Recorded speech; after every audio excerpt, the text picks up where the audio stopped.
Okay, I think I'm live. Um, I think I'm live. I'm not really sure. Facebook keeps changing their interface, so I think I'm live now. Everything looks normal. How's everyone doing? Come in. I'm going to give people a few minutes just to jump into the live today.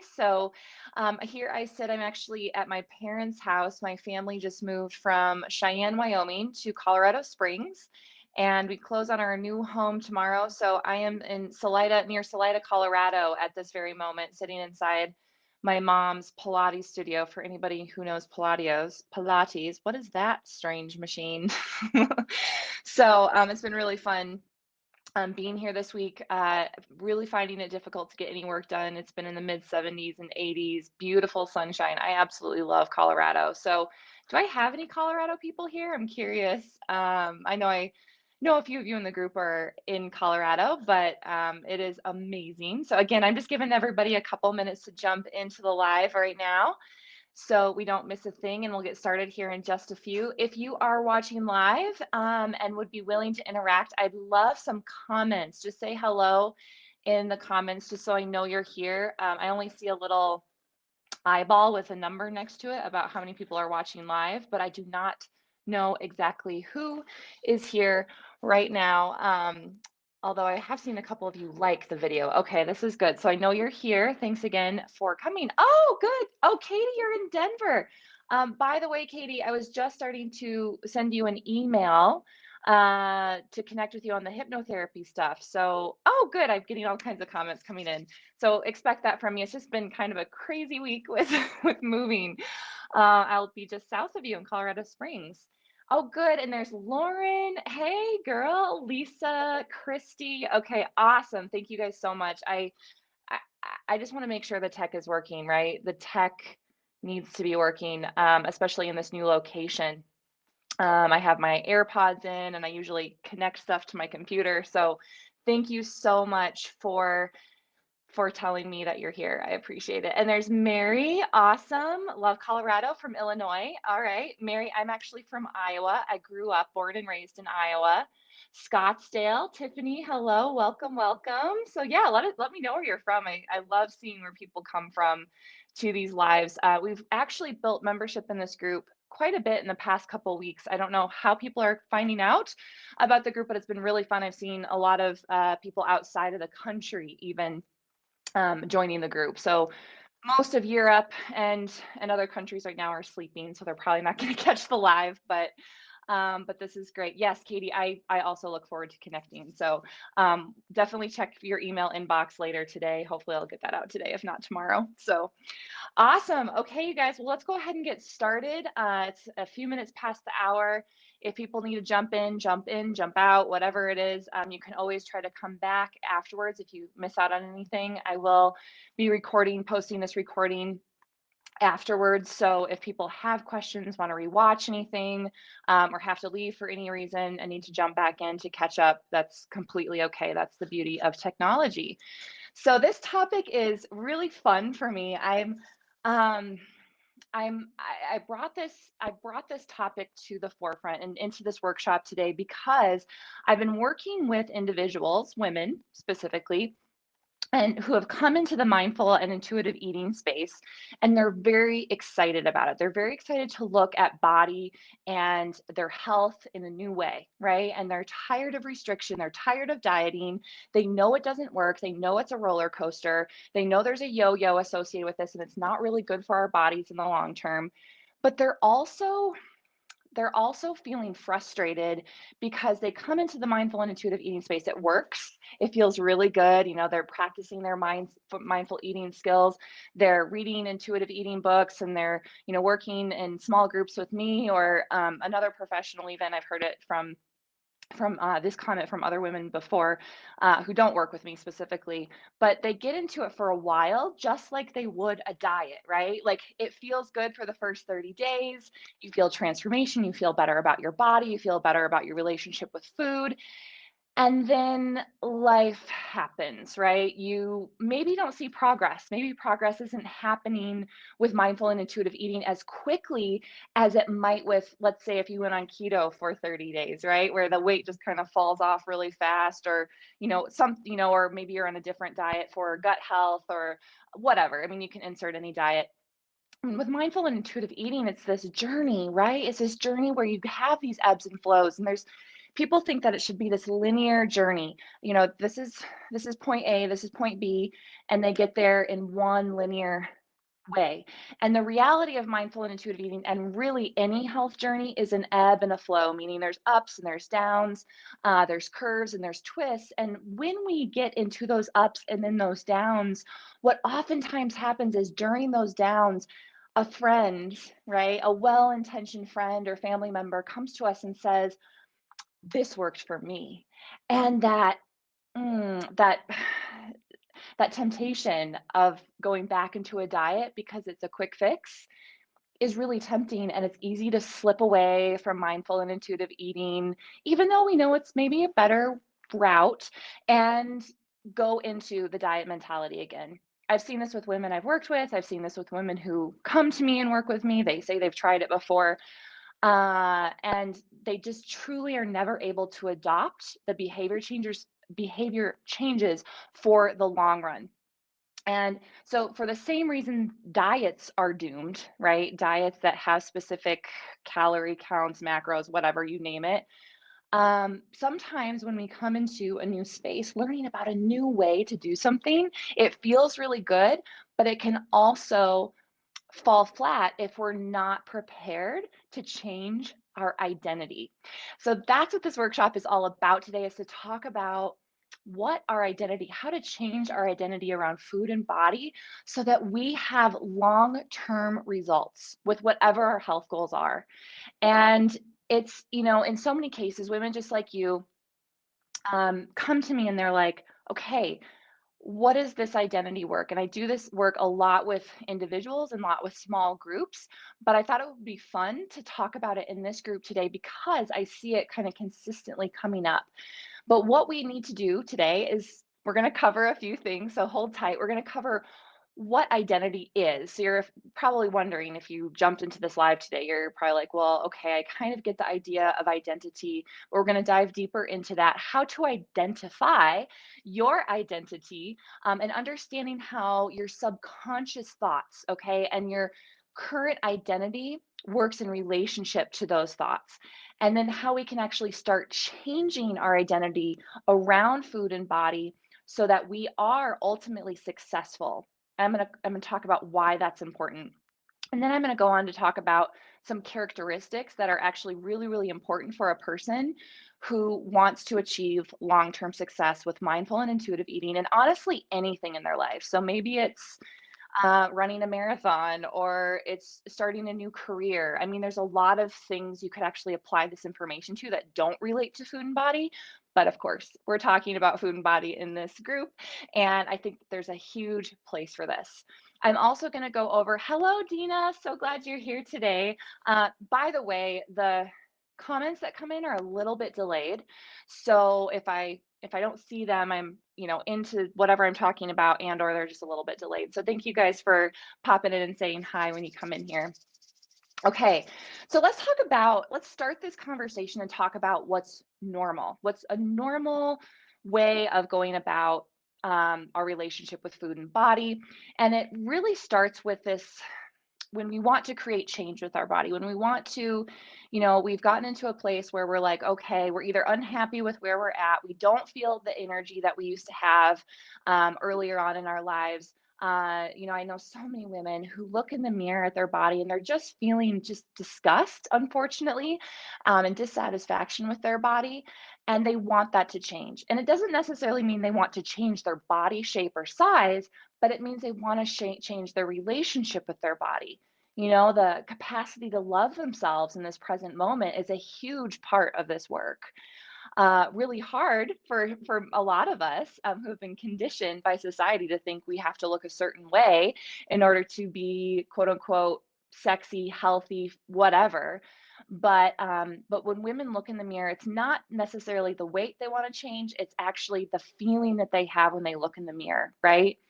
Because you can be any body shape or size and be beautiful. Would you agree? Please let me know if you'd agree with that. You can be, I mean, women of all shapes, sizes, colors, heights, all that. I mean, there's beauty across the full spectrum. But what it really comes down to for a lot of us is that relationship we have with ourselves when we look in the mirror, and then also the relationship we have with food. Right? A lot of us, and I'm speaking from personal experience, but I was a really emotional eater in my 20s. I was very restrictive. I dieted a lot. And this was actually after I became a dietitian. And I felt like I needed to uphold certain standards in my profession by doing things quote unquote perfect. Well, that, as many of you know my story already, that backfired against me. My body revolted in a way. My health declined. And it wasn't until I discovered mindful and intuitive eating, and also, and this is where identity comes in, embrace the identity of a mindful and intuitive eater, that my success with this journey became long lasting. And it's a lifelong one. There's no way I can go back to dieting ever again. Like, it's just not even possible for me. So I'm going to talk more about that. But what's normal is that when we go out, when we see that the person in the mirror that we're not quite happy with, okay, we try to create change. We go out and do things. We go out and do things. We join the gym. We search the internet for the diet. We talk to our friends and family. They are doing this, that, or the other. We're like, okay, we need to do that too. There's this supplement, that's really awesome. So we do that. But we try to do things. But the difference in this, or I guess the challenge with this approach, is that we actually have to be what we want to create if we want it to be life lasting. Let me repeat that again. We actually have to be what we want to create before we start taking action. And people think that they have to do things to get results, okay? But your doing is only as effective as the being, you doing the doing, okay? So your doing, the actions that you take are only as effective as you doing the doing, as the being doing the doing. And I hope that makes sense. Please let me know if this makes sense. Okay, Lisa says definitely agree. I'm not sure what you were agreeing to, Lisa, but maybe that was it. But most people, and I'm going to speak to women because this group is for women, most women never start with their being. They just think they have to change their actions and their behaviors, and the results just follow instantaneously. And, in many cases, they do temporarily, but they're rarely long term. Perfect example is getting on the next diet fad, doing intermittent fasting because they're told that it will do X, Y, and Z for their health. Okay. And they think that just doing the action is going to change everything for them, when in fact, we actually have to change our being, how we are, how we identify with the world. And I hope this continues to make more sense as I continue to go along. But another example of this is, there's a common uh, understanding that if you do something, you take an action to change a habit for something like 30 days, it becomes a habit. Okay. It becomes a habit. Has anyone heard that before? If you do it for 30 days or 21 days, I hear all different numbers, but then it becomes a habit. And there definitely is some psychology behind that. If we do something repeatedly, it becomes part of our normal routine and it becomes more of a habit. But if we're not changing our being at the same time that we're changing our habits, it's inevitable that the doing, all the action, if it's not in alignment with who we are as our identity, if there's a dissonance there, a discord between those two things, what happens is you fall off the wagon, and then you feel guilty, and then you feel shame, and then you feel sad, and then that's why diets fail. Does this make sense? I hope this does. And another example of this is, and maybe this will resonate with some women in here, but I have clients who grew up in families where their mom or their dad or grandma or somebody in their family was obsessed with their body, always talking about it, always dieting to keep their shape looking good, right? Not realizing the effect it had on this little young person in front of them. But think about, what did that little person learn, right? What did she learn growing up in a family where mom or grandma or somebody close to them was constantly obsessing with their looks, right? Constantly, fitting into the skinny jeans, and then, restricting food, skipping a meal and saying, "Ooh, I skipped a meal. I feel hungry. That's a good sign." Like that. I hear that a lot from women. What is she learning about her relationship with her body and food? What do you think she's learning there? And please pop it in the comments if you can. But what is she thinking about if she is growing up in this household where somebody close to her was always obsessing about her body on some level and restricting or doing different diets, this, that, or the other? What is that little girl learning as a young person? Okay, she's learning that to keep a healthy body shape, to keep whatever it is the ideal has been made for her, she has to push, she has to struggle, she has to deprive herself of food that tastes good in order to achieve success. You have to work hard in order to get the results that you're looking for. You have to feel hungry in order to be successful. Does that make sense? And what that happens to that little girl is, without her even realizing, that becomes part of her subconscious programming as she moves forward in her adulthood. And even if she knows it's there, right? Our subconscious is pretty tricky, right? Our subconscious is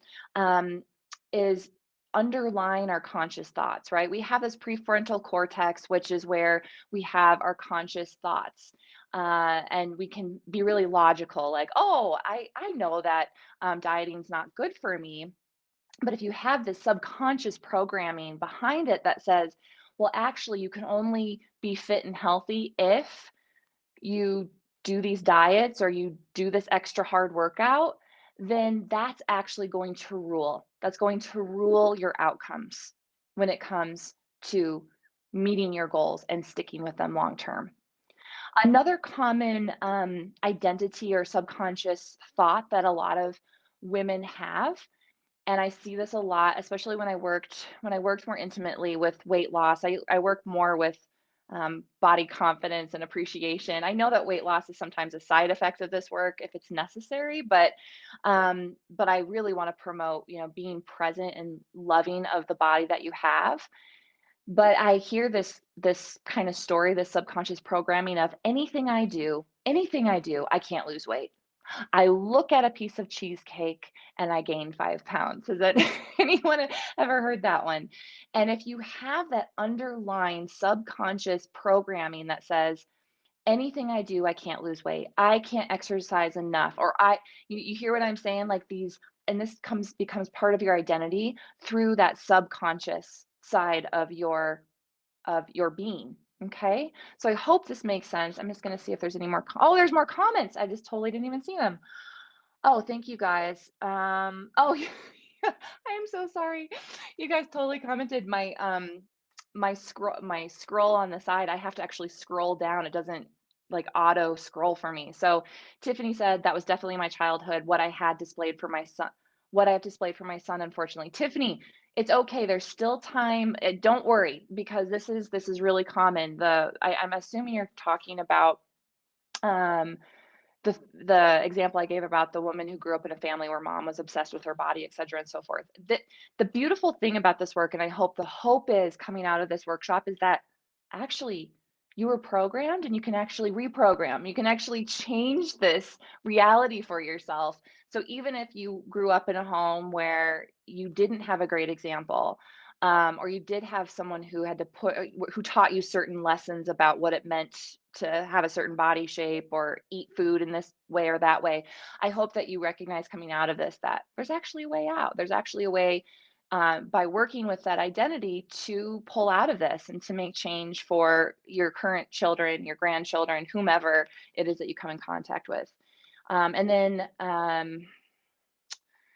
yeah, and then Tiffany, you also said that she won't be loved if she doesn't have to strive to look, or she, sorry, I can't read, that she won't be loved if she doesn't strive to look a certain way. Yeah. Oh, that's huge, Tiffany. That's so, so big. I love that. And then Katie says that her image is the most important thing, and negative image valued subconscious beliefs root down. Yes, Katie, yes. And I know Katie's a hypnotherapist, so I have a feeling her and I are going to jive on a lot of this stuff. Um, Hypnotherapy is actually a great way to connect with your subconscious, and I always recommend it to clients who are struggling with their identity. I've used hypnotherapy in my own life for different reasons, and it's just incredibly powerful way to tap into subconscious programming and beliefs. So yeah, so great comments, you guys. It's beautiful. Okay, and then Katie says, "Yes, we can." And I think you were commenting on my comment that we can actually change our identity through this work, right? I call this work peace with food and soul. You can call it whatever you want. But yeah, another common identity that I see with women that just kind of gets in the way of us making long-term successful habit change is this thought, okay? My body is doomed to be this way or that way because it's in my genetics. And all of my family members are the same. Who's heard that one or felt that one, right? You look at your family and you think to yourself, well, my mom has these issues, so I'm going to have them too. Because genetic, right? And we have a lot of science on genetics, and I'm not discounting genetics. There's a whole another conversation I could have about genetics and ancestral lineages and things of that nature. But the point is that this is an underlying identity thought or subconscious thought that can get in the way of us being ultimately successful with any healthy habit that we try to change or work on in our lives. Um, okay, yeah. So a couple of you, Tiffany and Katie, both said you're raising your hand saying yes. Like you maybe have felt this way, like, oh, it's in my genes to be this way or that way. So why even try? Right? Why even try to take care of myself? And I'm not just talking, I know some people want to lose weight in this group. Some people want to heal their gut. Some people want to support any, chronic disease. There's a lot of reasons you might be in here and interested in mindful and intuitive eating. But whatever it is, you can kind of look at your family and decide, gosh, is my family, is what I believe about genetics interfering with my ability to take care of myself on some subconscious level? Okay. And here's the thing, and this is kind of where the hope sets in. And I just want you to think about Olympic high level athletes. Okay. If they were to think this way, okay, if they were to think, well, my family members didn't get a gold medal, so why would I be able to, right? You wouldn't see them breaking records and achieving what some would say are impossible feats. Okay, especially if they had any kind of adversity in their lives or weren't quote unquote the norm who achieved the success in whatever sport they were playing, right? But there's plenty of those stories. There's documentaries and movies, right, made after these people who change their identity, right? They saw like the old identity, the old subconscious programming of, oh, this is the way it's supposed to be because this is how I was trained as a child and young adult to see the world. But I'm going to choose to see things differently, and I'm going to choose to see myself in a new way. And that's the coolest thing. They actually changed their identity first. Okay, that's the huge point. They didn't just go to, let's just say, take it's a professional skier. They didn't just go to the ski hill and think to themselves, okay, if I just, go down this hill a few times, I'm going to become an Olympic athlete, right? They change their identity first. They do a lot of, you hear about athletes doing a lot of visualization work, seeing themselves cross the finish line, win the medal, et cetera, and so forth. And this is the same kind of work that we can actually do on ourselves that I'm going to discuss in just a minute here. Some different visualizations and ways of reprogramming that subconscious so that our identity actually shifts first. And then when we take the action from the space of a new person, of a new identity. And that new person is going to be much more successful at maintaining long term behavior change. Okay, so I hope you're starting to think a little bit here about maybe how this applies to you. Maybe you resonated with some of the examples that I gave, and I'm going to give you some more. Or you're thinking of your own, and please feel free to write those down right now. Like, what kind of subconscious programming do you think you might have? And for those of you thinking, how do I even know what my subconscious thoughts are? You're like, isn't subconscious mean it's like not in your conscious field of thought? And you're right. And you might not know. You're like, oh, I don't know what's holding me back. Like, I'm that person who's done all the diets. My body doesn't change, or I do all the exercise and I'm still, having health issues or whatever, right? And so, how do we know what our subconscious thoughts are? And the best way to know this is by looking at your external environment. Okay. So, looking at your external environment, because in many ways, that external environment is your belief system objectified. Okay. It's almost like you're holding up a mirror to your life. And people think that health primarily comes from, eating the right food, sorry, I'm going to come back to you, Katie, eating the right food, doing the right exercise, maybe listening to the right meditation records, going to the right classes, seeing the right acupuncturist, right? Whatever, fill in the blank. And the reality is, and this is a truth that sometimes is hard to integrate as truth, but health comes from conscious vibration. Health actually is an energy vibration that we hold. And I'm getting a little bit into quantum physics stuff, so just bear with me a little bit, but there's a vibration connected to our being and our health. And if we don't look at the identity underneath whatever health challenges that we're having, it can make it very difficult to come out of those health challenges and change or transform in the way that we really truly our heart wants us to, or we from our heart want to. So I hope that makes sense. Our subconscious thoughts are a reflection of what's going on around us. And I'm going to be honest, like, this is not something that a lot of people want to hear, including myself, because sometimes my external environment is not what I desire or love.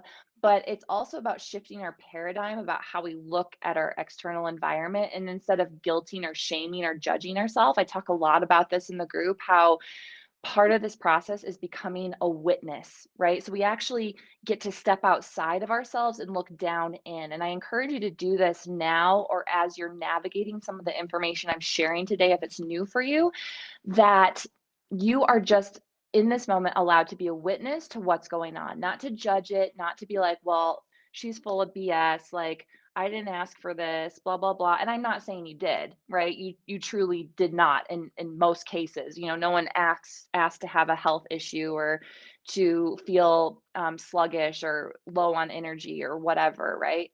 um, but we can use that as a vehicle for change. We can be grateful actually for some of those adversity, some of that challenge that we have in our journey, to actually pull us out. We see that as almost like contrast, and we can actually make changes from seeing what we don't want. We see what we don't want, then we truly know what we do want, and we can do this identity work from that place. So, and just to kind of add to this, and to hopefully drive the point home, is that you cannot take actions from a place that you're not. So you cannot do what you are not. You can only do what you are. You can only do what you are. Perfect example of this is, I'm going to ask you guys, who in here is a smoker or not a smoker? Type in the chat box if you smoke or don't smoke. Do you smoke? The I can'ts. Yeah, Katie, the I can'ts. Yeah. I can't remember what point that was that you brought that up, but I will have to go back and listen.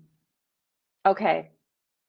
Yeah. So I'm guessing I don't know, there might be some smokers in here. It doesn't matter. No judgment here. But you don't just, if you're not a smoker, right? You don't just wake up. Lisa says, no smoking. Quit 4 years ago. Awesome, Christy. And Christy, this might be interesting for you I'm curious what you think about this identity work, just because quitting smoking is really hard.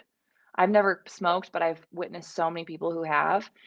And the thing is, when a smoker wakes up in the morning, he or she just goes to the store, goes to her drawer, grabs her cigarettes and smokes. She's a smoker. Smoking is just part of her life, right? And somebody who doesn't smoke, they don't even think about going to the store and buying a pack of cigarettes. It's not even on their mind. It's not part of their identity. Do you understand? So this is another example of identity. A smoker, part of their identity is oftentimes wrapped up in being a smoker. It's oftentimes wrapped up in how they socialize with people, what they have in their mouth, right? What they do when they're typing away. I could say, for me, my part of my identity is I'm a coffee drinker. I start my day every morning with a cup of coffee. I have no shame. I did try to quit that habit in the past, but it just did not last for me because my identity is that of a coffee drinker. Okay. And I have no interest in changing that. Um, so Tiffany says, although I do sometimes have a cocktail. Me too, sister. I will probably have one later tonight. We have a big move coming up tomorrow. So but I don't identify as a heavy drinker, right? I identify as somebody who drinks a glass of wine with dinner, right? So you can start to think about what your subconscious beliefs are, looking at your external environment, looking at how you interact with the world, right? Do you play victim in your life in some ways, right? This is not an easy identity to claim, but I know so many people who are like, oh, it's someone else's fault that I'm this way, right? It's my mom's fault. It's my dad's fault.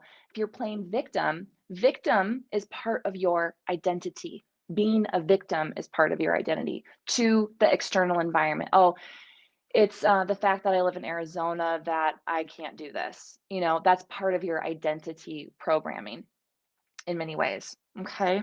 So I hope, is this making sense to everyone? Okay, Christy says, yes, I lost my identity and I'm so confused since I quit smoking. Okay, so Christy, some of this information, although you're here for with food and body stuff, definitely apply it to um, your identity around being a smoker, because I'm going to teach you in just a minute on how you can actually start to shift and change your identity. Okay. And here's the thing, we have three levels that we work from. We have our consciousness, okay? We have our mind, and we have our thought, okay? And so I don't go on forever and ever and ever about these three levels. We have consciousness, mind, and thought. And thought is where most of us hang out. Thought is like what we consider as like in our brain. We get caught up here, up in our brain. The world is this way or that way. We look at our reality and we get stuck in thought. Okay. And every thought in many ways is an illusion. You may have heard this if you've done yoga or like worked in different personal development spaces. You might have heard from ancient wisdom that every thought is an illusion, and you, the being, is creating the thought, right? You as the being are actually creating the thought. So it's like the whole glass half full or glass half empty mentality, right? So some people will look at the glass and they'll be like, the glass is half full, and then the next person will say, oh, the glass is half empty. Two different people have two different thoughts, and those thoughts actually frame their emotional response, right? So the person who's like, yeah, the glass is half full, they're more optimistic in this example, right? They probably feel better. They have more optimism and happy feelings. The person on the other side, the glass is half empty, is more of the pessimist in this example, and likely has more dissonant thoughts, more challenging thoughts, frustrating things that come through, and then their emotions therefore become more frustration, more depleting emotions like frustration, anger, fear, etc., and so forth, right? So you can see the same situation, two people can completely hold different thought patterns. Those different thought patterns affect our emotional state. What does this have anything to do with food and body? Well, I'll tell you. If you have a thought that the cheesecake in front of you is going to make you gain 5 pounds overnight. Okay, I know it's a little extreme, but seriously, like, I don't know how many of you, and this was me about 10 years ago, I looked at certain foods that were quote unquote bad. And I'm like, oh, if I eat that, like, I'm totally going to be over my calorie limit. My carb intake is going to be too high, and I'm definitely not going to want to get on the scale tomorrow. Like that was the pessimistic side of the thought. Well, guess what kind of emotion that drove? That drove fear, frustration, anger. I have a dog looking at me. Hi, Lola. Fear, frustration, anger, right? Whereas the person who looks at the piece of cheesecake and they're like, awesome, cheesecake.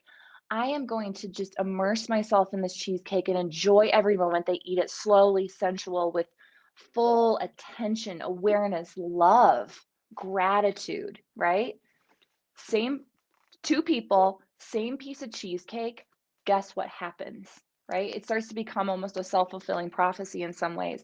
Those thoughts, emotions, and beliefs from that person who's very feeling a lot of anxiety around the piece of cheesecake is going to have actually a physical reaction that shuts down digestion, where the body doesn't work as effectively to turn that piece of cheesecake into energy, right? Which is really what it is, energy. And the person on the other side of the table who's enjoying their cheesecake with love and admiration, and those are actually, they're actually, those emotions that are being triggered are actually eliciting a physical response in the body that helps support digestion, right? And it turns off the hormones that are stress hormones that actually help with weight maintenance and healthy weight regulation, healthy regulation of intake. When we're eating out of anger, we might be just stuffing it down, right? Just eating it really fast, not even thinking more about the weight gain than the actual food we're eating. And those stress hormones work negatively against our body, whereas the person in love, admiration of her food is going to have a completely different physical reaction. Okay, so I hope this is making sense. I want to talk a little bit about the physiology, just so you can kind of identify that our thoughts affect our emotions affect our physicalness.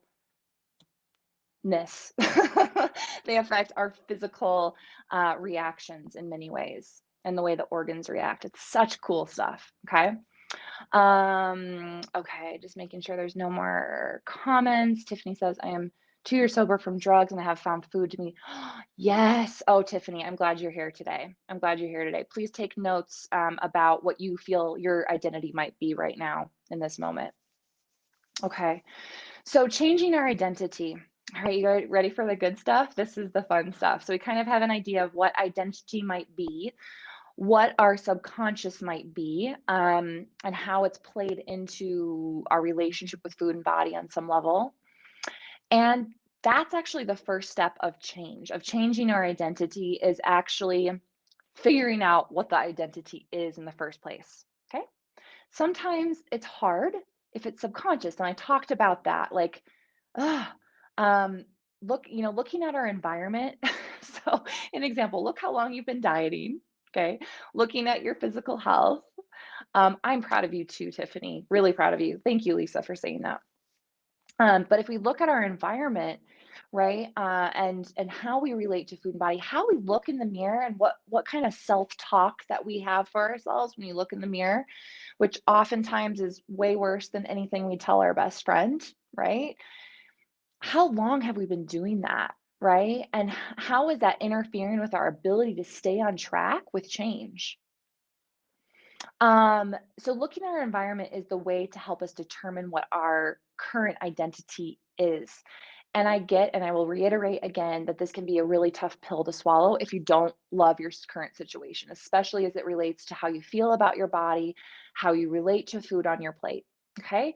But when you accept full responsibility for it, that's when you take ownership and you can actually begin to change it. So, awareness without judgment. And then this is a space where you get to see, okay, this is where I'm at. And you get to ask the question, and you can write this down if you'd like, but who is the being? Who is the being? Who am I, the being that created this for myself? Who am I, the being that's created this for myself? Okay. And this can take some time, like, just to sort through. And I do encourage you to work with a professional, perhaps a therapist who does this subconscious work, a hypnotherapist. Katie, let me know if you do this kind of work. I'm curious. But there are definitely different professionals that can help you dig deeper into some of the subconscious, like what's going on underneath the surface. And 6 words that can actually change your life in this process are, you are, okay, ready? Let me start over. You are where your attention is. You are where your attention is. Okay.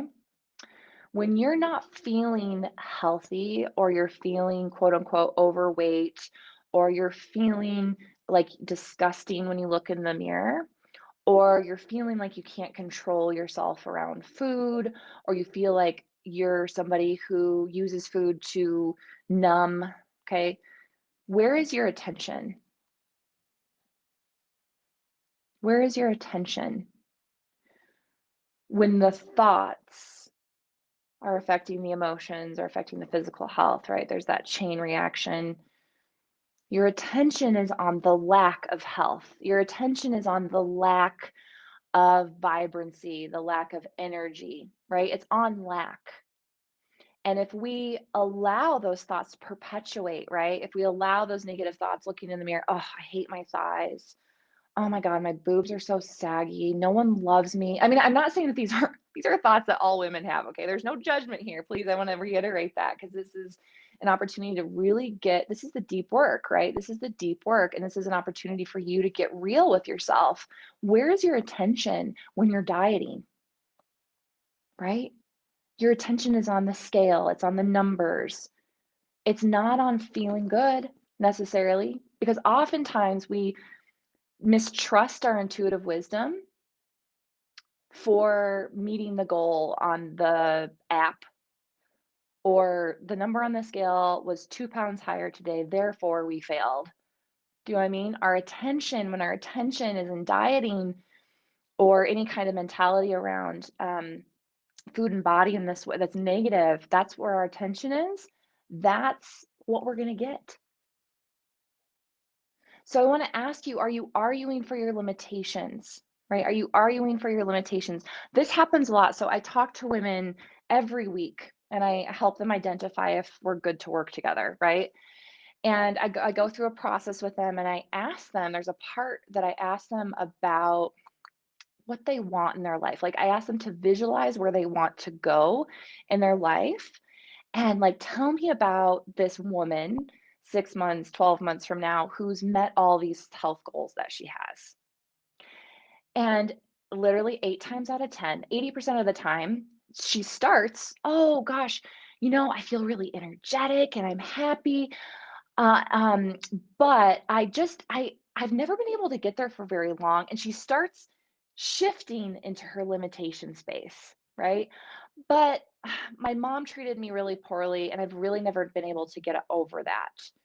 And so, like, you know what I'm saying here? I'm not saying that that's wrong, but what I'm telling you is that it's really easy to shift your attention into what is not working, right? So in this visualization, it's a perfect example. I'm like, tell me about where you want to be and what that feels like. What is it? Give me like visuals.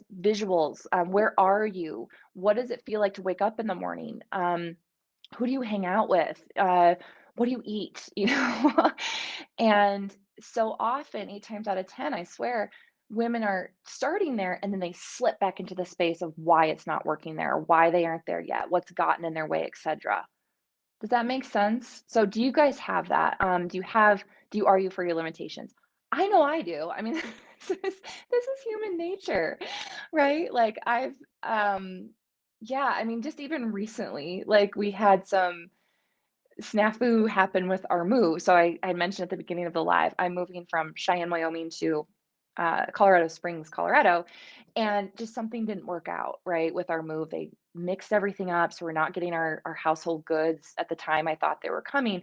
And I was just like, well, of course this happens. Like, well, I started like creating all of these limitations, all these reasons why. I became the victim. I allowed myself to become this victim and be like, well, of course this happened to me. So I use that illustration to just make sure you guys know that this is very normal human behavior to argue for your limitations. But this work, we get to see them, we get to see what we're arguing against, and we get to shift our thought. Because remember, thought turns into emotion, turns into physical shift change, right? So if we see the thought and the emotion is not great, guess what? We can start to shift that thought. It happens slowly, incrementally over time. Journaling helps a lot. Meditation helps a lot. Um, but this is something. So actually, speaking of journaling, this is the best thing you can do in a journal um, to help you begin to shift your attention. So you are where your attention is. Start to shift your attention into a space where you can start to bring your attention towards what you do want and start to let go of the lack, right? Let go of the lack of what you don't have yet. Okay. And here's what I want you to write down. And Lisa says self-fulfilling prophecy. Absolutely, Lisa. Okay. Am I still live? Yes, I am. Okay. Sorry. Okay. So this is a great time to get a piece of paper. I'm going to get a little sip of water. My throat is dry. Colorado's dry. Okay. So this is what I want you to write down, and I want you to journal on this every single day, maybe even more than once a day. Okay. And this is all in relationship to food or body. And maybe someone who's on here who actually is working through some other identity shifting wants to do it on something else too, or in addition to. But here are the questions. Who would I be? Who would I be? What would I do? Who would I be? What would I do? And how would I feel if I already had blank? I'll repeat that again. Who would I be? What would I do? And how would I feel if I already had blank? And when I started doing this for myself, and I do it for all kinds of things in my life, I healed my relationship with food and body over 10 years ago. This identity work, this subconscious reprogramming work is newer to me in my life. So I don't use it for body, body image stuff, but it is super powerful. I use it for business, I use it for relationships, I use it for my parenting, right? Sometimes I find myself snapping at my daughter a lot. I'm like, this is not who I want to be, right? This is not who I want to be as a parent, for instance. Okay.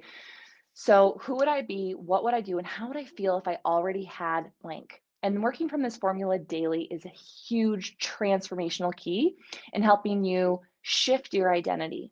Okay. So, if your identity is, let me just find some of my I wrote down some things. So, if your identity is, I must control my weight with calorie restriction and deprivation. And I always have to go to the gym after vacation to burn off all those extra calories. Okay. This was my identity for a long time. Okay. So if I was doing this, who would I be? I would be someone who didn't worry about calories. What would I do? I would exercise for the joy of it and not as punishment.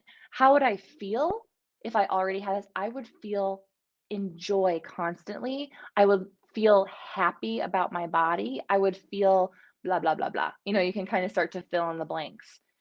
And you can start to write this down over and over again because neural programming happens with repetition the same way that when you're wanting to build your bicep muscle, you can't just do two bicep curls and expect your body to transform, right? Like no one expects that. Am I right? Right? No one expects to go to the gym once, have one personal training session and their whole life changes. No, they have to keep on working on it. And the same is true of this. You have to ask yourself this question: who would I be? What would I do? And how would I feel if I already had blank? Over and over and over. You have to begin to work with the end in mind and start to notice where are you arguing for your limitations, start to shift those thoughts and work through this formula. Who would I be? What would I do? And how would I already feel if I had blank? So that you can begin to change that subconscious programming. Most people work from where they are to where they want to be, right? They work from where they are, but you actually need to start working with the end in mind. And this formula is not my own. It's actually a guy, his name is Jim Fortin. You can totally look him up, Jim Fortin. And I learned this from him. He's just a mentor. I listen to a lot of his stuff, and I'm just like blown away at how transformational it's been in my life. So give it a shot. I mean, you can only try it, right? If it doesn't work for you, it doesn't work for you. That's what I always tell people who I'm working with. I'm like, I'm giving you some tools. Doesn't mean that if you go home and you try them on and you hate them, doesn't mean that you have to continue with them, right? So it's about curiosity. You want to stay curious about this. And the operative word in this trio of questions is the word already, right? The word already. And why is this important? The word already. So in the last segment of that, I said, how would you feel if you already had? It's because our unconscious or subconscious mind doesn't actually even know the difference between real and imagined. Okay. Our subconscious mind doesn't understand the difference between what's real and what's imagined. Okay. I always think of, I'm like a really big Star Trek nerd. Okay. Total. Total, not anymore, but when I was a kid, I loved Star Trek. And did anyone watch Star Trek? Don't leave me hanging. Let me know if you watched Star Trek as a kid or if you thought I was a complete, yeah, complete crazy person. But they had the hologram machine, where it's like, what is that called? Like 3D reality, where I don't even think they put on goggles. I think we have that now in technology, but they just walked into this hologram room and they were like in a new world, right? They could put the program in and they were on the beach or they were in the jungle or whatever. And the brain didn't know the difference. It's kind of like the same thing. You don't know the difference between the real and the imagined. So when you use the word already, you're actually like, yeah, Star Trek for life. Yes. Right? I don't know what I'm doing. Oh, the holodeck. Thank you, Lisa. So yeah, the unconscious mind is like the holodeck. You don't know that you don't know the difference between real and imagined when you're there. So the point is, okay, let's get back to the point. The more you imagine something to be true, the unconscious mind doesn't know it's not true. Okay. And that's where the bicep curl metaphor comes back in. The more we create a visualization for ourselves from a place that we're already there, we start to change our identity, okay? And then we begin to take actions from that new identity space, and those actions stick long term because we're working on our being, BEING, not just our doing first. We're working on our being, and our doing follows suit. Instead, most of us are pushing our doing and then expecting our being to change, but it never does. We have to start at the root. And the root is our subconscious, is our being, our identity. Okay. And you can also use some terminology. So I know this is hard, right? Let me think of an example of when I was kind of coming off dieting, or maybe you can use even well, we'll stick with food. But I had this. Okay, let's talk about sugar addiction because there's not a such thing as sugar addiction, but that's a whole nother conversation. But you might be someone who's like, I know that I feel like crap when I eat sugar. Okay. I just feel like terrible. I know I'm this person. If I eat too much sugar, I just don't feel good. Right. But if you're someone who's having a hard time, like you still feel like crap after you eat sugar, but you're still eating it. Right. There's something going on there. And you can start this identity work and you can change the thought pattern to consuming sugar was part of my identity previously, but it's no longer the person I'm becoming, right? You can use terminology that's not just a whole hop, like you're not jumping from I consume sugar to feed my emotions to I only use food as fuel, right? That's a pretty big jump, but you can use something lighter like consuming sugar was a previous part of my identity, but no, it's no longer who I am, if that makes sense. Katie says that's me. Okay. So Katie, I'm curious how this will all like shake out for you personally with this stuff. So I hope you're getting some ideas here. And again, you're taking some notes. So I am coming up on how much time? Oh, I talk a lot, don't I? It's good. I hope you guys are hanging in. I still see some of you here, so thanks for hanging out with me. So, when we begin to become this new person, there's a few key characteristics. Oh, and I had a question. Cindy, I'm sorry, I did not forget you. I saw it come in. I was needed to finish my thought pattern. Jim who? Jim Fortin. I don't think he's written any books, Cindy, and Fortin is Fortin. He has a podcast and he has Instagram. It's like I am Jim Fortin on Instagram. In either case, yeah, you could check him out. Um, he works a lot with, I don't know, he works a lot with just a lot of different people. And he's like one of the masters of subconscious reprogramming. So anyway, I hope that helps. So the characteristics, and a lot of this talk today is influenced by stuff I've learned from him. So, and I've got tons of books in my Amazon cart that I just bought actually that are coming to continue learning about this stuff. So, um, characteristics required for being in that new person there's three of them that I want to talk about briefly today because I know I've been chit-chatting your ears off. And the first one is commitment. If you think of an Olympic level athlete, I used this example before. He or she is truly committed to becoming the best, right? So I want to ask you, Are you truly committed to changing your relationship with food and body? Do you actually want to come away from diets? Do you actually want to create a better relationship with your body, with food in general? Commitment is a strong part of the person who is going to reach the end goal, right? If you're somebody who kind of flip-flops, that might be part of your identity, right? If you grew up in a home with an alcoholic father who never finished a project, okay? Um, you learned at some point in your childhood that it's okay not to be committed to things, right? That could be a piece of your identity that you work on. Are you committed? Are you someone who follows through with what you say you're going to do? Are you committed to changing? Are you truly wanting that change? Yes or no, right? Commitment is a big part of this work in changing your identity. You have to be committed to the process, to the bicep flexing of the muscles, right? Except muscles are being flexed in the brain. Um, okay, so that's number one. The second characteristic is responsibility. So taking ownership of the outcome and not making external excuses every time something doesn't turn out. Okay. I hear this a lot, especially around the mindful and intuitive eating work that I do with clients. And it takes time. Like, I get it. I wasn't perfect either at first, but it's like, oh, I couldn't sit mindfully at my meal tonight because my kids were crazy, and I can't wake up early, 10 minutes early to meditate because, my infant, well, and I have a 3-year-old, so I get this. My infant wakes up really early and I need that sleep, or I can't slow down because life is too busy, right? And I get it. Like, I'm there and I'm constantly working on this myself. But if we don't take ownership of the outcome and we don't start, accepting that the external excuses that we make when things don't work out for us, that's another form of arguing for our limitations. And really, to change our identity is taking responsibility, right, for the outcome. Okay. And again, I'm really keeping these points really brief because of the time, but responsibility is a really important characteristic for that new person who you're becoming in the shift of identity.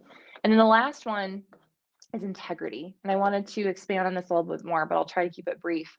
Do you say what you're going to do for yourself? So I want you just to take some inventory. And this is something I'm personally working on a lot. And I'll be really vulnerable and honest with you. My recent intention was I'm going to meditate for 10 minutes a day because meditation really soothes my parasympathetic nervous system. It helps me feel connected to God, the divine source energy, all that jazz. And it helps me with my work in what I'm doing here in this group, with my clients, specifically with my clients, because I want to put so much love and energy into them. Um, that meditation's a big part of that, at least some heart focused breathing and whatnot. And I find that and I like to do it in the morning, but my daughter wakes up too early, right? And I found myself just being like, oh, well, it's not going to happen today. And I was falling out of integrity with myself. I will not fall out of integrity with someone else. So if I have an appointment at 8 a.m. for a podcast interview, I'm there, right? But when it comes to yourself, do you say what do you do what you say you're going to do for yourself, right? This is big. And this is a big part of that, becoming and moving and shifting your identity is following through with what you say you're going to do for yourself. I'm going to meditate 10 minutes a day. Okay, I'm going to find 10 minutes. It doesn't have to be first thing in the morning. Or maybe I shift and I say I'm going to meditate every day, even if it's for 2 minutes. Right? We make that a shift where we align and stay in integrity with ourselves. I hope this is making sense. Please let me know if it is in the chat box. So commitment, responsibility, and integrity are big parts of that shift into the new identity, into the person that you want to become. Okay. So I hope this has been helpful. I'm going to wrap up here. I just want to give you uh, some common identities that I hear from women. I just to help you as you're kind of brainstorming after listening to this. Um, Sorry, my throat is super dry talking so much. But there's a lot of identities that come up. I just want to give you a couple examples. So one subconscious thought that can really hold a woman back is the size of my body is in direct relationship with my worth. Society's a bitch, my friends. It is ingrained, that one, in a lot of us. That was ingrained in me. Regardless, my mom actually raised me to be really connected to my body. She was a dance teacher and she really wanted, body positivity was something like really important to her. I found this out later because growing up, as a young adult, as a young person, I was really influenced by my peers, by what society told me was right and wrong. You know what I mean? In college, I was definitely, my identity shifted as I declared my major in dietetics. So the size of my body definitely meant something about my worth. Okay. So that was a big one for me. Um, Another one that was actually big for me. I move my body every day, even if it hurts, because that's what it takes to stay fit and thin. Okay. That was a big one for me. I will not be healthy because my family members aren't healthy. That's another identity. After vacations, I religiously go to the gym to burn off extra calories. Okay. Counting and depriving is the only way to know that I'm doing the food thing right. The scale dictates my worth. I must control my weight with calorie restriction, with carb restriction, with sugar restriction, right? Whatever the restriction is. Okay. Those are just a few. Okay. Those are just a few. And the identity that, might help your vibration. So I said health is a vibration. Shift your vibration into that space where your identity is more in alignment with what you truly want and desire. Might look like this. Okay, so this is just a couple. And Tiffany says, yes, this makes a lot of sense. I have very little integrity. Yeah, Tiffany, you're not alone, my friend, at all. You're so not alone. You're so not alone. I just gave you an example of how I've recently fallen out of integrity for myself. So it's something we're all working on. And um, there's no shame. And then my personal identity as it relates to food and body, in the way that, this is what I've shifted into. So I'm going to tell you what my personal identity is, and you can take these and claim them as your own or make them your own. But these are mine. I am a healthy and vibrant. I'm healthy, vibrant, and energetic because it's my birthright. I listen to my body cues and I do not let outside forces tell me what or when to eat. I honor my body's rhythms. I forgive myself easily when I eat something that doesn't make me feel my best. I set intentions at meals to be grateful for my food and slow down. My body weight fluctuates, but it always returns to a weight that's appropriate for me and allows me the freedom to do, be, and have what I desire. I am loved no matter what my body size. Um, Oh, I wrote this sentence out right. I am looking at notes. I am loved no matter what my body size is. Oh, I am loved, sorry, by myself, others, and the divine, no matter my body size. Does that sound a little better? I had to rewrite that sentence in my head. And then I deeply and fully trust my body to tell me what I need food wise from moment to moment. And I listen to my inner nutritionist or my inner voice, my inner wisdom. Okay, that's just a sampling of some of the identities that I carry now as what I would say a fully integrated, mindful, and intuitive eater. I'm not perfect, nor should I be, nor do I want to be, but my identity is in alignment with the work that I do around mindful and intuitive eating and around my relationship with my body. Okay. Um, I still have moments where I look in the mirror, I'm not getting younger and I start to notice some age spots or wrinkles around my eyes, recently gray hair, and I have less than favorable thoughts about myself. But then I get to shift it, right? I get to identify that and I get to shift it. And I can change. I can say, you know what? That doesn't dictate my worth. My worth is dictated by so much more than the number of gray hairs on my head, the wrinkles, or the little extra thigh size, that whatever, you can just fill in the blank for whatever makes sense for you. Okay. So those are some examples there. And then if anyone in here likes affirmations, this is one might be a little bit out there for some, but heck, I'm just fully going for it here. But you can use this again, write it down if it helps you, but you can use this if it helps you with your work around food and soul. But trusting that formless, okay, so this is the statement. I have it written down. I trust that formless intelligence can bring me everything I need to find and discover health. I am activating that belief right now. I trust that formless intelligence, you can insert God, the divine source, my wisdom, whatever resonates for you. This is not meant to be a religious or spiritual thing. Well, it is kind of spiritual, but trusting that this formless intelligence, whatever it may be, can bring me everything I need to find and discover health. And I am activating that belief right now. That's a great statement that you could write at the top of every one of your pages when you do that journaling exercise I mentioned earlier, where I talked about who would I be, what would I do, and how would I feel if I already had. You can write this at the top of every page just to kind of remind you that you're not in this alone. There are forces that will support you in this work. Okay, so questions, please feel free to drop any questions that you have about the information I shared today. I hope that it inspired just maybe just some interest, some insight into what's going on for you personally. Many of you already know this, and if you're new to my work, I have a background as a dietitian. I try to I try to stay in integrity with that work in nutrition, and I do. Evidence-based nutrition is very important to me. I have a background in functional medicine, and I work with individuals on creating peace with food and soul. And I am accepting new individuals into the group work that I do. It is a beautiful space to connect with other women who are just like you. So if that interests you, you can always PM me and ask me questions about this. I also will have my friend Jo Bell drop a link in now to schedule a call with me if this is interesting. If you listen today and you're like, gosh, this is really interesting. Looking for questions too.